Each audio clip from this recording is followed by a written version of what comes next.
So account problem వచ్చేసి login approval. ఇక్కడ మీకు పైన ఈజీగా తెలుస్తుంది వై లాగిన్ అప్రూవల్ అని వాళ్ళ అకౌంట్ నేమ్తో చూపిస్తుంది.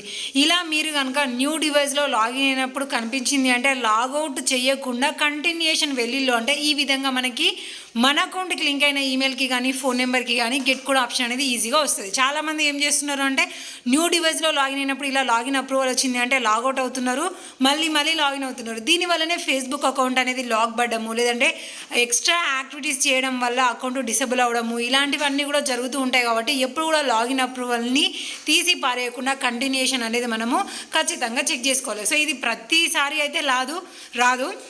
కొత్త ఫోన్లో ఆల్రెడీ మీది ఒక సేఫ్ అయిన డివైస్ కాకుండా వేరే డివైస్లో కనుక మీరు లాగిన్కి ట్రై చేసిళ్ళు అని అంటే మాత్రం అప్పుడే ఈ విధంగా వస్తుంది. మీరు కరెక్ట్గా ఈ స్టెప్స్ని ఫాలో అయ్యారు అని అంటే ఎక్కువ ప్రాబ్లం అనేది రాకుండా ఆన్ ది స్పాట్లో మీకు ఫేస్బుక్ అకౌంట్ అనేది ఓపెన్ అయిపోతుంది. సో ఇలా కాకుండా మీకు ఇంకా వేరే విధంగా ఏదైనా ప్రాబ్లం వస్తుంది అంటే ఒక్కసారి మన ఛానల్లో ఉన్న వీడియోస్ని